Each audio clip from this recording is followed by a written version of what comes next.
नमस्कार, यूपी मिश्रा का इनसाइड झारखंड की ओर से जोहार इंगे यूपी मिश्रा इनसाइड झारखंड पस्ता खान।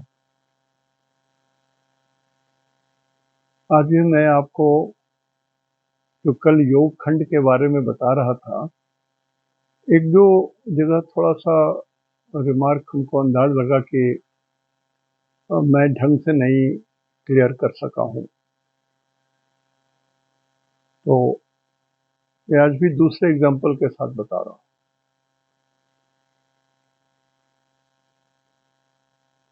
जैसे मान लिया जाए कि एक कुंडली है, ये मकर लग्न की कुंडली है और हमको देखना है कि इस व्यक्ति के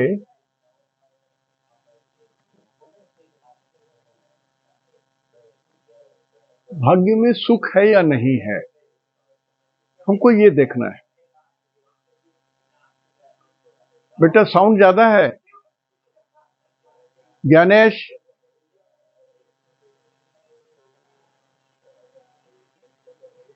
ज्ञानेश आपका साउंड ज्यादा है तो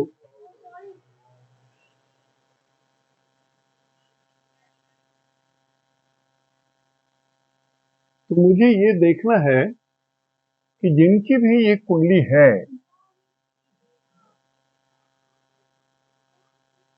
उनके भाग्य में सुख है या नहीं है।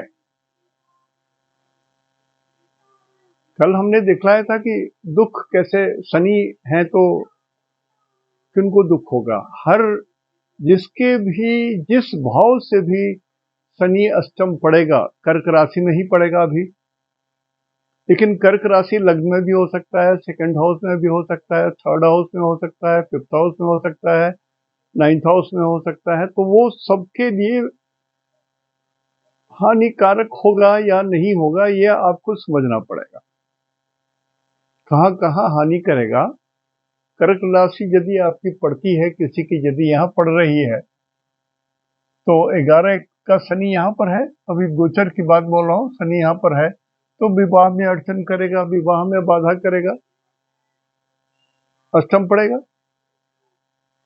इस चीज को एक पक्का मान लीजिएगा। जैसा जो बच्चे लिख रहे हैं उनके लिए खास करके मैं बोल रहा हूँ, शनि जब भी अष्टम पड़ेगा, शनि को पापक ग्रह की संज्ञा है, मंगल को पाप ग्रह की संज्ञा है, राहु को पाप ग्रह की संज्ञा है, केतु को भी क्रूर ग्रह की संज्ञा है।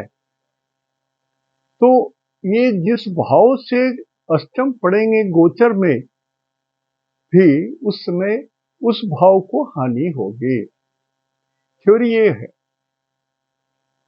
तो शनि भी पापक ग्रह में है। शनि में दिक्कत क्या है कि शनि सबसे लंबे चलते हैं। आकाश में 30 डिग्री को कवर करने में इनको 30 महीना लगता है। 1 डिग्री में 1 महीना मतलब 2.5 साल एक कुंडली का एक राशि को त्याग करने में निकलता है। तो इनके बारे में कुछ ज्यादा जानने की जरूरत पड़ती है। तो आज मैं कुंडली लाया हूं। जिस व्यक्ति की भी कुंडली है, उनके कुंडली में हमको ये ढूंढना है कि इनके भाग्य में सुख है या नहीं है। तो सोचिए, सुख कैसे देखेंगे। सुख देखेंगे फोर्थ हाउस से। Fourth house is house of happiness.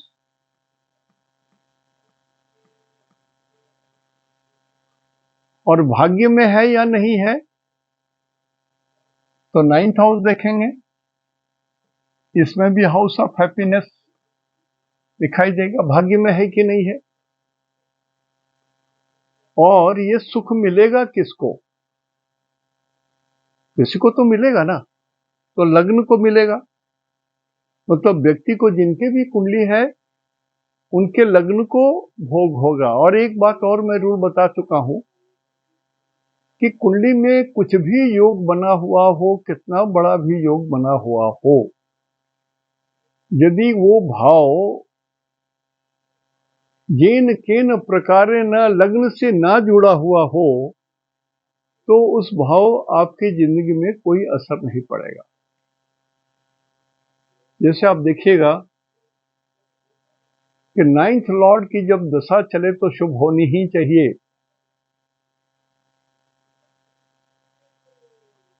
Fifth house की जब दशा चलेगी तो शुभ होनी ही चाहिए। लग्नेश की दशा चलेगी तो शुभ होना ही चाहिए। लेकिन बहुधा देखा गया है कि नवमेश की दशा नहीं चलती है, या जो बेस्ट ग्रह है उसकी दशा आपके जीवन में नहीं चलेगी। तो भगवान कुछ कारण से ऐसी स्थिति को रखते हैं। आपको तो अच्छे राशियों में जन्म दे दिया, ईश्वरीय राशि में जन्म दे दिया, चंद्रमा को भी ढंग से ला दिया, सब कुछ है, लेकिन कुछ ऐसे भी पिछले जन्म के कर्म हैं जिसके कारण आपको दुष्टों का संपर्क मिल सकता है इस जीवन में। तो दुष्टों के संपर्क में आ गए आप तो आपके भाग्य का फल नहीं भी मिल सकता है, वो इन और ऑपरेटिव होकर के रह जाएगा। इसलिए मैं बोल रहा हूं कि इस व्यक्ति को इनके भाग्य में सुख है या नहीं है, तो हमको इस व्यक्ति मतलब लग्नेश 10 नंबर का लॉर्ड है लग्नेश, इनको सुख है कि नहीं। लग्नेश माने शनि, तो शनि लिया, यहां पर लिखा शनि। शनि का ग्रह स्पष्ट कुंडली में दिया हुआ रहता है, हर कुंडली में रहता है ग्रह स्पष्ट। तो शनि इनके कुंडली में देखिए यहां पर 6 नंबर में है इनका शनि। शनि का है राशि 5 डिग्री 18 मिनट 22। ये भाग्य को रिप्रेजेंट कर रहा है। शनि लग्न को रिप्रेजेंट कर रहा है। लग्न के लॉर्ड शनि, शनि कितने डिग्री में है तो 5 18 डिग्री 22 मिनट। शनि के सामने में लिख दिया, जो ग्रह स्पष्ट में है वो लिख दिया। अब भाग्येश कौन है? बुध है, 6 नंबर है। भाग्येश 8 में पड़े हुए हैं। तो भाग्येश जो बुध है, जिनके भाग्य में ढूंढ रहा हूं, तो बुध का ग्रह स्पष्ट लिखिए, 7-2-29 है यहां। और हम लोग सुख खोज रहे हैं तो सुखेश को लिखिए। सुखेश हुए मंगल, मंगल भी 8 में है। उनका कुंडली में ग्रह स्पष्ट देखा तो लिखा हुआ है 7-14-2। 7 राशि 2 डिग्री 14 डिग्री यहां मिनट। अब सबको जोड़ेंगे।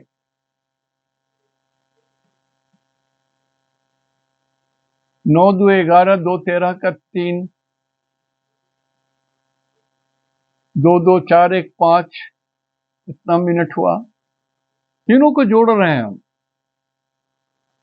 18-2-20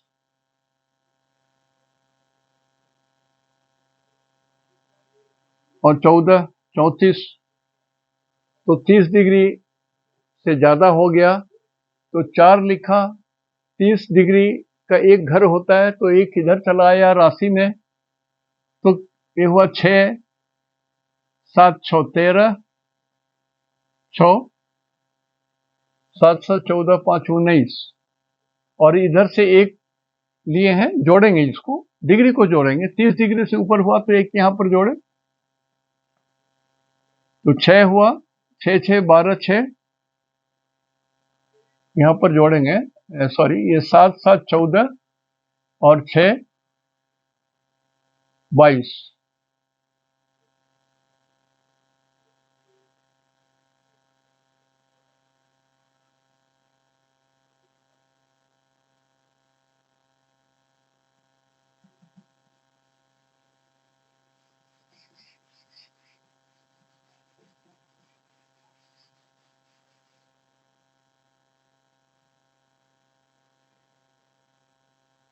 सिंपल जोड़ते हैं, मिनट्स को जोड़ेंगे। 60 से ऊपर हुआ तो इधर आ जाएगा, तो ये 53 ही हुआ था।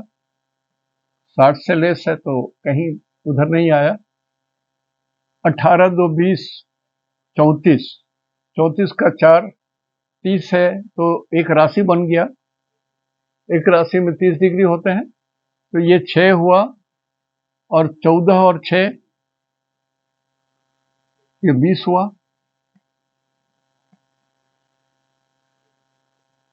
तो 20 12 से ज्यादा हो गया। 12 राशि का एक चक्र होता है, भचक्र होता है, इसमें 12 घटा दिया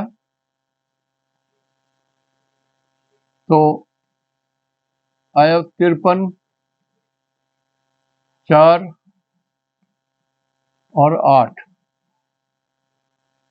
मतलब टोटल जोड़ आया धनु राशि का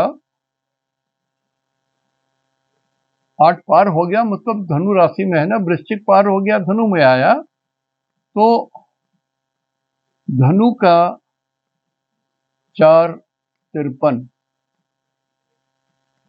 धनु का 4 डिग्री 53 मिनट। अब ये पॉइंट आया इनका सुख का,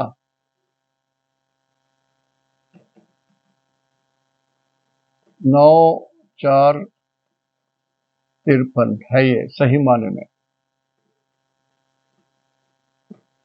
कंफ्यूज मत कीजिए, सीधा जोड़ा हूं मैं।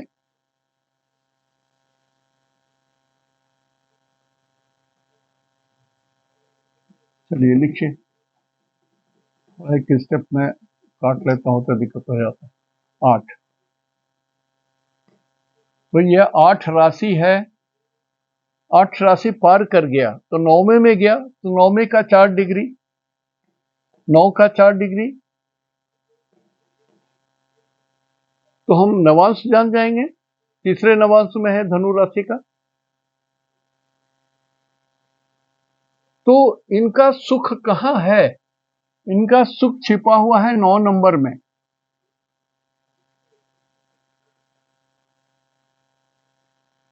इनके सुख का पॉइंट 9 नंबर में छुपा हुआ है। इस व्यक्ति को सुख कब मिलेगा? जब जब शुभ ग्रह 9 नंबर में आएंगे तब तब इनको सुख मिलेगा। अब 3 शुभ ग्रह हैं, एक गुरु 1 साल रहते हैं, बुध 1 महीना से कम रहते हैं, शुक्र 1 महीना से कम रहते हैं। तो ये 3 ग्रह जब जब आएंगे यहां पर, गुरु 9 में आएंगे तो 1 साल का शुभ। अब हाउस ऑफ सॉरो में ये चला गया है। 9 यहां पर एस्ट्रोलॉजी का जनरल नियम लगेगा, लेकिन ये पक्का मान लीजिए कि जब गुरु 9 नंबर में आ जाएंगे, जब गुरु 9 नंबर में आ जाएंगे तो इस आदमी को बहुत सुख मिलेगा। कहां मिलेगा, कैसे मिलेगा? 9 नंबर डिसाइड करेगा, 12th हाउस डिसाइड करेगा। 12th हाउस का मतलब विदेश। तो ये व्यक्ति जब विदेश में जाएंगे, और इनकी जाने की संभावना बनेगी जब गुरु 9 नंबर में रहेंगे, तब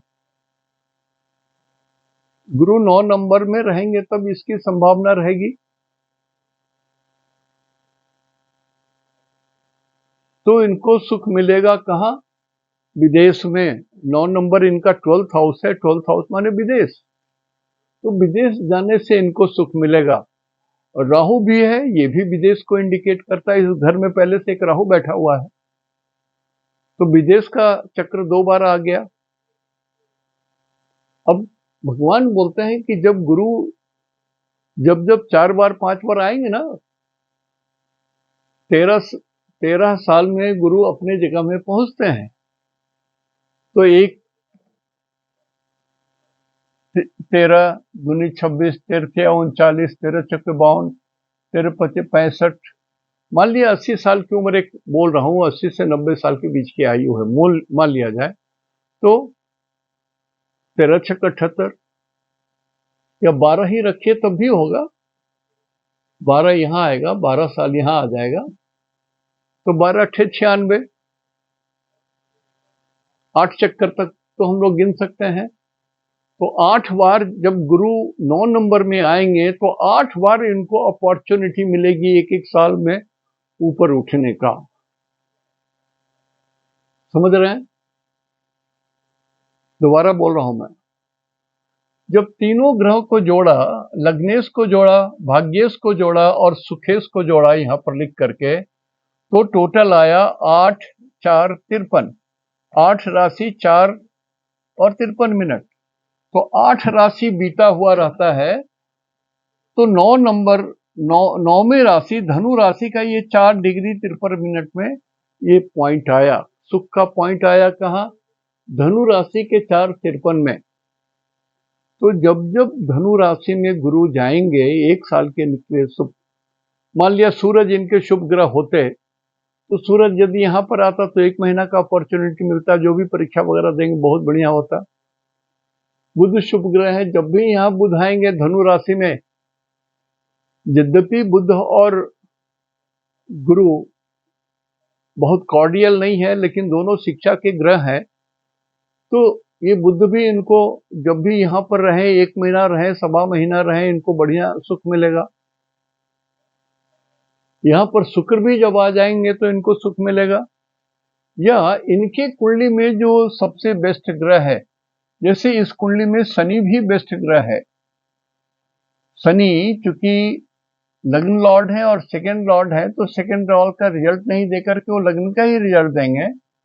तो लगभग 100 पैसा शनि लग्नेश है, और लग्नेश सदा सर्वदा शुभ होते हैं। तो शनि भी जब धनु राशि में आएंगे तो 2.5 साल इनको सुख मिलेगा। जब जब शनि धनु राशि में आएंगे, 3 बार आएंगे, 30 का चक्कर होता है मिनिमम, 30 या 90, तो 3 बार शनि जब यहां पर आएंगे, और 8 बार जब गुरु यहां पर पहुंचेंगे, तब इनको बहुत सुख मिलेगा। लेकिन है ये द्वादश भाव, तो विदेशों में जाने से इनको सुख मिलेगा। राहु भी बोल रहे हैं कि हाँ विदेशों में दूंगा, लेकिन हमको चेक करना ये पड़ेगा कि राहु इनके लिए शुभ है या नहीं है, ये चेक करना पड़ेगा। तो राहु इनके लिए संपत्ति तारा में पड़ा हुआ है, मैंने चेक कर लिया है। तो कहता है कि नहीं, ये जब जब विदेश जाएंगे तो संपत्ति अर्जन करके लाएंगे, बहुत धन कमा करके लाएंगे। ये लिखा हुआ है। राहु जो यहां पर बैठे हुए बोलते हैं मैं बहुत दूंगा।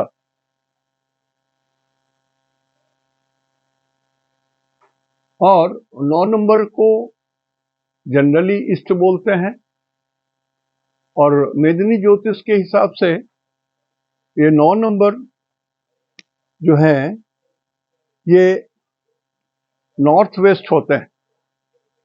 जब ये बच्चा नॉर्थ वेस्ट में जाए इंडिया से, या ईस्टर्न जोन में जाए फ्रॉम इंडिया, जैसे जापान है, सिंगापुर है, ये बहुत सुख पाएगा, बहुत धन पाएगा, बहुत मान मर्यादा रुतबा प्रतिष्ठा पाएगा। इतना आप किसी के भी कुंडली में देख सकेंगे। तो पहले आप अपने से देखिए, पहले चेक कीजिए आपके कुंडली में भाग्य में सुख लिखा हुआ है कि नहीं। तो आप अपना तो भी चेक कर लेंगे, चाहे बच्चे हो चाहे बड़े हो, आपको अंदाज लग जाएगा। उसी तरह से जैसे हमने कहा कि अष्टमेश और द्वादश और छठे तीनों को जोड़ लीजिए, जो तीनों का जो पॉइंट आ गया, उसमें जब शनि जाएंगे, पापा ग्रह जाएंगे, मंगल जाएंगे, राहु जाएंगे,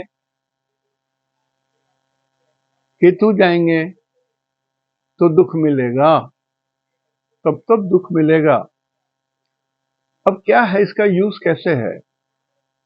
मान लिया आप देख रहे हैं किसी आदमी का शरीर बहुत खराब हो गया है, बीमार हो गए हैं, लंबे अरसे से चल रहे हैं, ठीक होंगे कि नहीं होंगे, क्या स्थिति बना हुआ है। तो उस तरह से यदि आप ये चेक करेंगे कि शनि इनको दे रहे हैं, गुरु इनको सुख दे रहे हैं, तो रिकवरी का चांस है। तो आपको अपनी बुद्धि लगानी पड़ेगी थोड़ी सी, लेकिन योग खंड का बहुत महत्व है, बहुत महत्व है। अब जैसे मान लिया इस व्यक्ति का चंद्रमा का लैटिट्यूड हम रखें, तो चंद्रमा का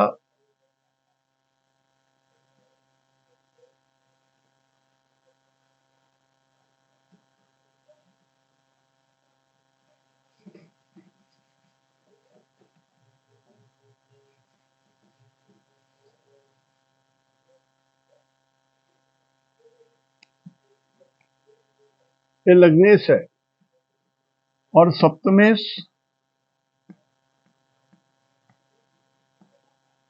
सप्तमेश इनके चंद्र हैं।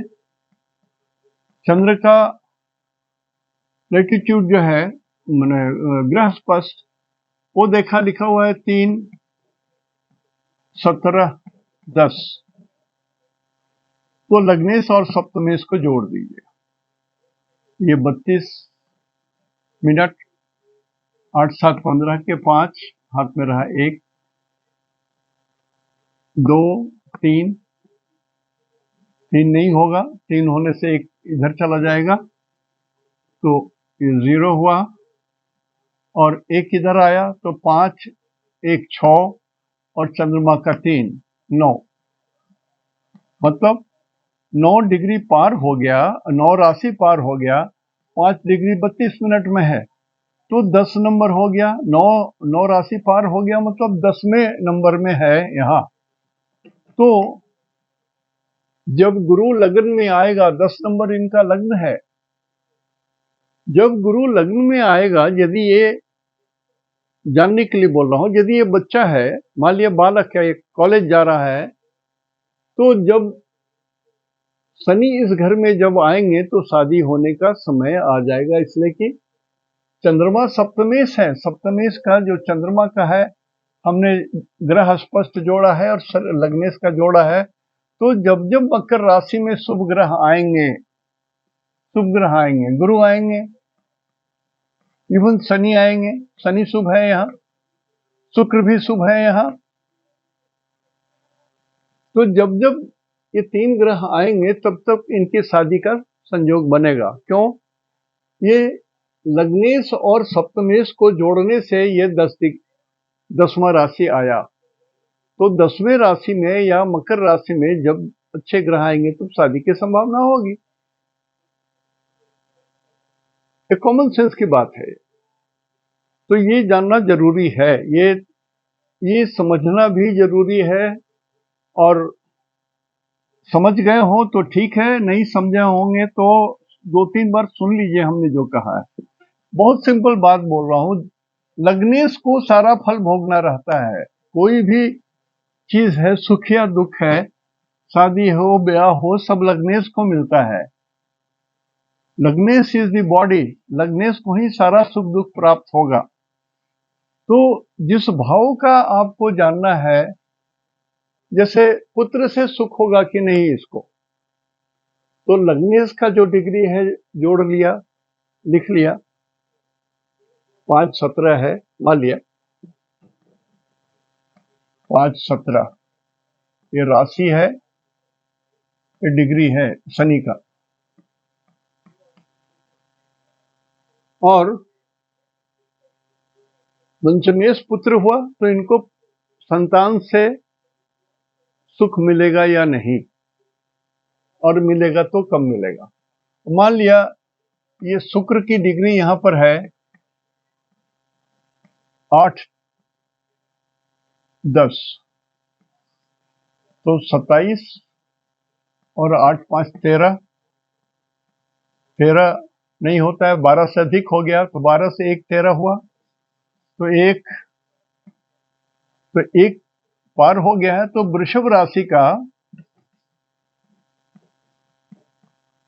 वृषभ का जब 27 डिग्री आएगा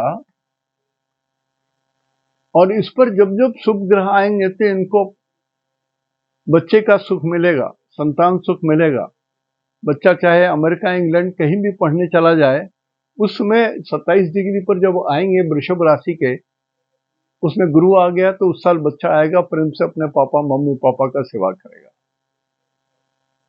शनि आ जाएगा यहाँ पर तो थोड़ी सी दूरी हो जाएगी, शनि थोड़ा सा कष्ट भी देते हैं, लेकिन इस कुंडली में शनि लग्नेश होने के कारण ये शुभ ग्रह है, तो थोड़ा ये भी आपको समझना पड़ेगा। अब ये पड़ा वृषभ में पंचमेश,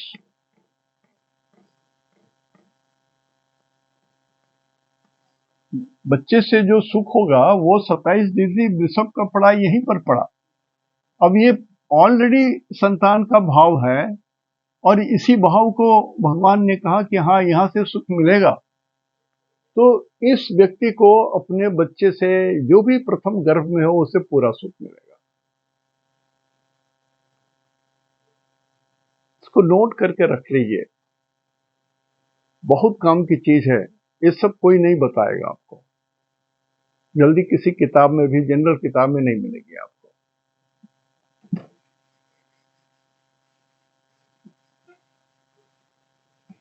कभी कभी जब हमको कुंडली में कुछ गड़बड़ लगता है तो हमको भी चेक करना पड़ता है। एज ए एस्ट्रोलॉजर, यदि किसी की भी कुंडली में हमको लगता है डाउट कि हाँ इसके बच्चे फिफ्थ लॉर्ड जो है वो अशुभ ग्रह हो गया है और इसके साथ राहु बैठ गया है या केतु बैठ गया है, तो पता नहीं ये बच्चा तो ठीक नहीं है, अपने रास्ते से भटक गया है, मम्मी पापा को सुख दे पाएगा कि नहीं, तो हमको चेक करना पड़ता है। इसी तरह से लग्नेश, पंचमेश और सुखेश को जोड़ देने से तब पता चलता है कि इनका बेटा इनको सुख देगा कि नहीं देगा। लग्नेश, पंचमेश और सुखेश, इसको ऐसे देखना पड़ेगा। पत्नी से सुख मिलेगा नहीं, लग्नेश, सप्तमेश और चतुर्थेश। सिंपल बात है जो बोल रहा हूं, बहुत साधारण भाषा बात बोल रहा हूं, कोई बड़ी ज्ञान की बात तो नहीं बोल रहा हूं, सिंपल बात बोल रहा हूं। फोर्थ हाउस इज ऑलवेज सुख का घर। अब बच्चे का सुख चाहिए तो लग्नेश को जोड़िए, पंचमेश को जोड़िए, सुखेश को जोड़िए, वो जहां पर पड़ेगा, जो पॉइंट में आ गया जोड़ के हिसाब से, वो घर हो गया, बेस्ट घर हो गया। जब जब शुभ ग्रह वहां से गुजरेंगे तब तक इनको अपने संतान से सुख मिलेगा। लेकिन यदि वो पाप ग्रह में चले गए, मृत्यु के घर में चला गए और छठे घर में चले गए, द्वादश भाव में चले गए, या ऐसे घर में चले गए जहां पर ऑलरेडी 2-3 पाप ग्रह बैठा हुआ है, तो डाउट होगा कि इनको अपने बच्चे से सुख मिलेगा या नहीं मिलेगा। थोड़ा सा लॉजिक दिया है, उसको 2-3 बार सुन के कागज में लिख लीजिए आप अपनी किताब में। यदि नहीं समझ रहे हैं तो हमारी बात इसको 2-3 बार सुन करके इसी पॉइंट को समझ लीजिए, सुन लीजिए और रिपीट करके लिख लीजिए, वर्ड वर्बटिज्म लिख लीजिए।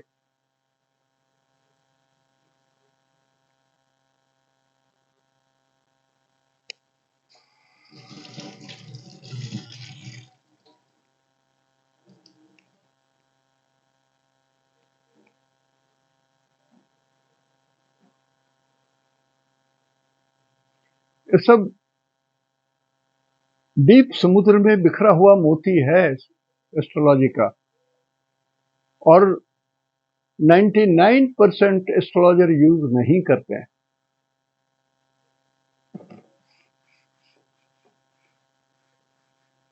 सत्य बात तो यही है, ये सत्य बात जो मैं बोल रहा हूं कि 99% एस्ट्रोलॉजर इसको यूज नहीं करते हैं, जानते हैं लेकिन यूज नहीं करते हैं।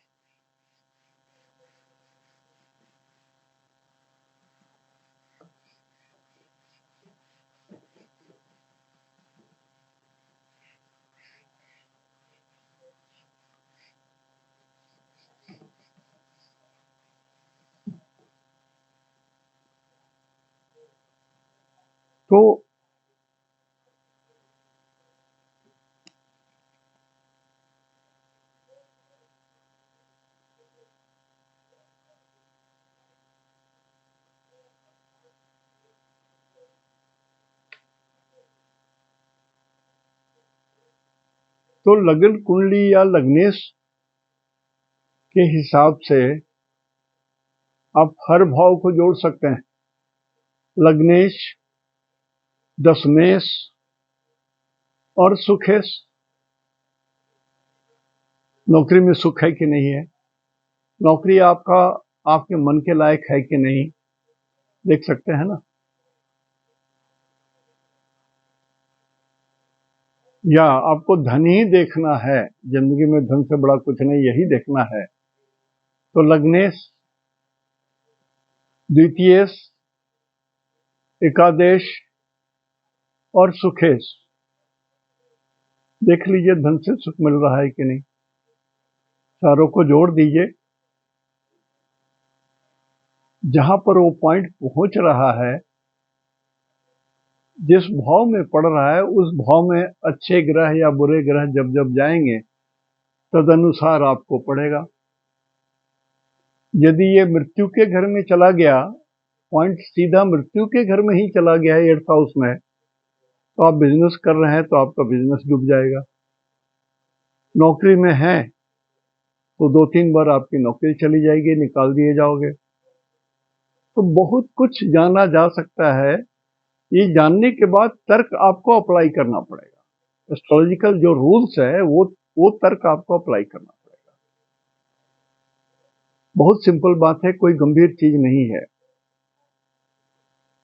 और मैं चाहूंगा कि जो लोग सीख रहे हैं जरूर अप्लाई कीजिए, अपने घर में अप्लाई कीजिए। देखिए ना, आपके मम्मी पापा यदि नौकरी करते हैं या बिजनेस कर रहे हैं, आप क्या कर रहे हो, आपकी क्या स्थिति है।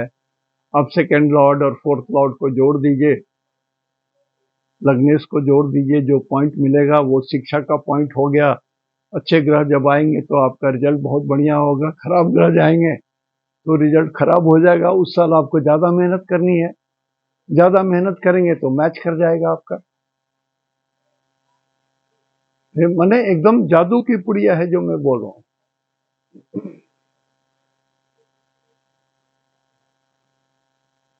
यदि लग्नेश नवमेश और सुखेश का जोड़ यदि 6th house, 8th house, 12th house, जब 3rd हाउस में पड़ जाता है तो समझिए कि भगवान आपसे नाराज हैं।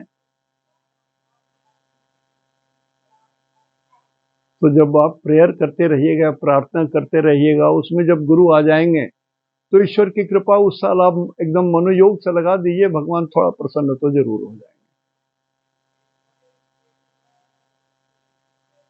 ये कोई बकवास नहीं है, मैं बहुत बड़ी बात बोल रहा हूं।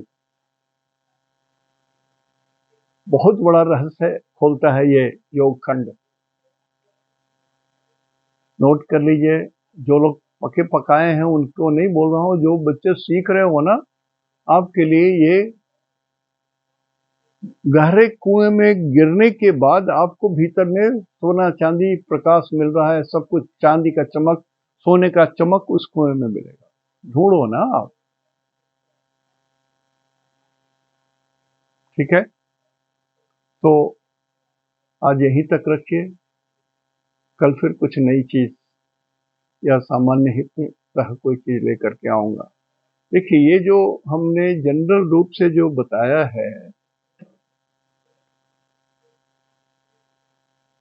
संघात चक्र, एस्ट्रोलॉजर को संघात चक्र का भी उपयोग करना चाहिए। अब इतनी बात बोलूं तो कंफ्यूज होने की बात तो जरूर है। सर्वतो भद्र कीजिए और ये कीजिए, उतना नहीं कीजिए। लेकिन आप गोचर जब चेक कीजिएगा तो देख लीजिएगा, सबसे पहले गोचर वेद तो नहीं लग गया। मालिक कोई ग्रह शनि है आपके लिए एकदम खराब चल रहा है,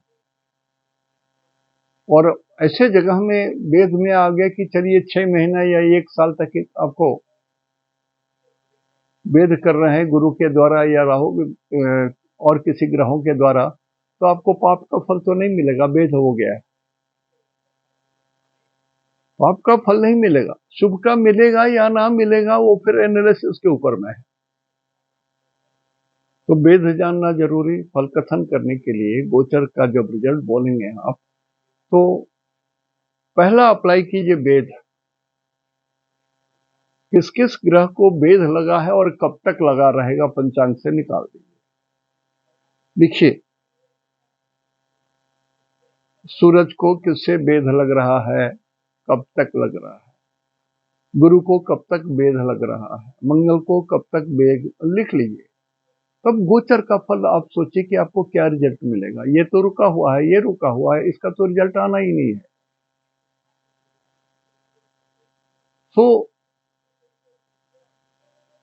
मैं ये नहीं कहता हूं कि बहुत दुरूह और कठिन चीज नहीं है, इंटरेस्टिंग सब्जेक्ट है ये, वेरी वेरी इंटरेस्टिंग। इसीलिए कहा गया है अपात्रे न दीयते ज्ञानम। अपात्रे न दीयते दानम। आप दान भी ऐसे ब्राह्मण को दे रहे हैं जो दारू पीता हो और मद खैनी खाता हो, दिन भर आलस से पड़ा रहता हो, आंखों में उसके पाप है, तो क्या आपका दान दिया तो सब बेकार हो गया, कुछ नहीं काम आएगा। अपात्रे न दीयते दानम, अपात्रे न दीयते ज्ञानम। वो जितना उपयोग करेगा गलत, पाप के भागी आप भी होंगे। हमको भी डर लगता है। मैं कुछ बोल रहा हूं, कुछ रहस्य खोल रहा हूं, तो कुछ गलत ढंग से इस्तेमाल करने वाले भी लोग होते हैं, और यदि उससे किसी का हानि होगा तो कुछ पाप तो हम पर भी तो आएगा ही। इसलिए आप लोग भी समझिए, जो लोग इसको समझ गए हैं, तो यत्र तत्र रहस्य मत खोलिए। अपात्रे न दीयते ज्ञानम, अपात्रे न दीयते दानम, अपात्रे न दीयते धनम। इसको मूल मंत्र बना लीजिए जीवन का। और कभी भी कोई आदमी जब बहस करने लगे कि भगवान है या नहीं है, ये है वो है, कान बंद कर लीजिए। बोलिए no argument sir, you you worship the god whom you believe, or if you don't believe, it is your problem. I will worship the God whom I believe, and it is not going to hurt you. So let us remain friends, but we should not argue God. ईश्वर के विषय में कभी तर्क नहीं करना चाहिए। जितना आप ज्ञान बढ़ाइएगा उतनी श्रद्धा बढ़ेगी, और जितनी श्रद्धा बढ़ेगी आप में क्षमता आ जाएगी। जब आप ईश्वर को पुकारेंगे तो आपका कष्ट इतना बड़ा है, मिटेगा तो नहीं, वो इतना पर आके घट जाएगा। इतना भी घट सकता है, इतना भी घट सकता है। ये निर्भर करता है कि आप ईश्वर को कितना प्रेम से पुकारते हो।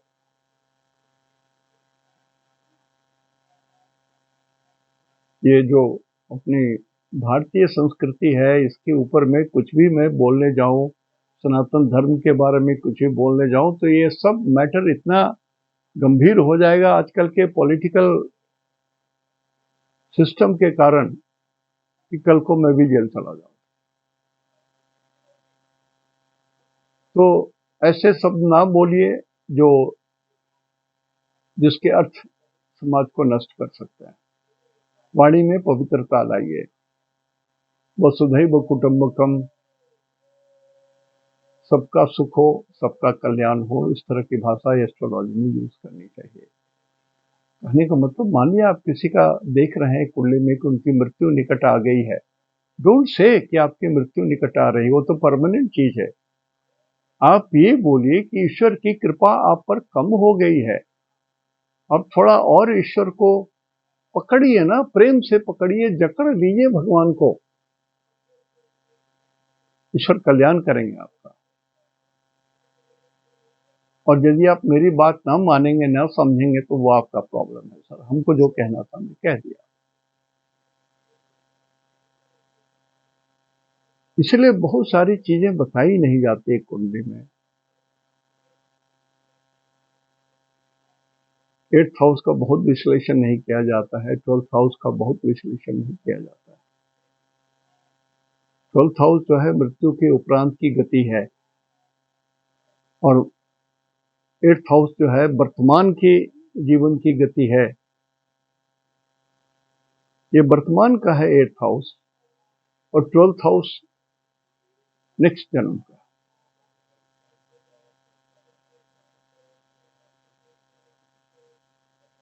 तो कुछ चीजों को आप लोग जो सीख रहे होंगे, कहीं से भी सीख रहे होंगे, अपने से सीख रहे होंगे, तो कम से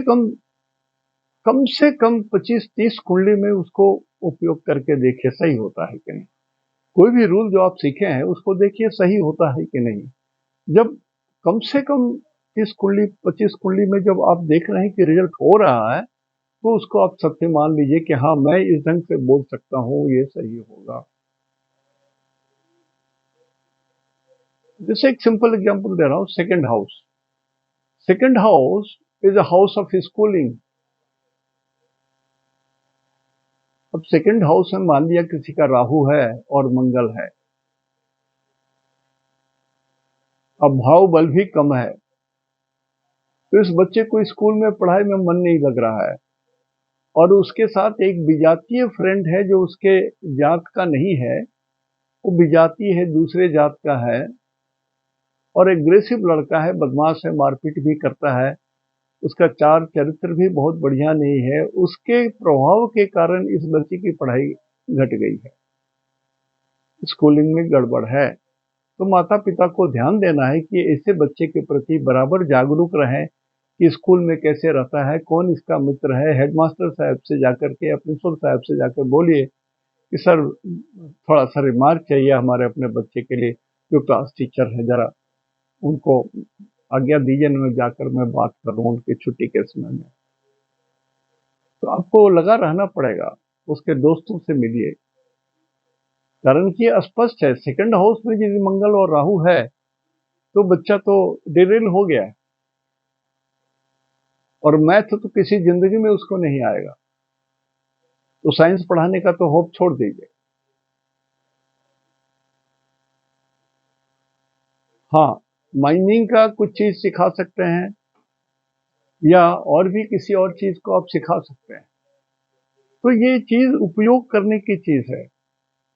एस्ट्रोलॉजी को सिर्फ उपयोग किया जाता है ढंग से। अपात्रे न दीयते ज्ञानम, अपात्रे न दीयते धनम। इसलिए आज मैं संक्षेप में ही कुछ बात बोलना चाहा था, कल मैं कुछ और आपसे बात करूंगा। आज यहीं तक, इति शुभम।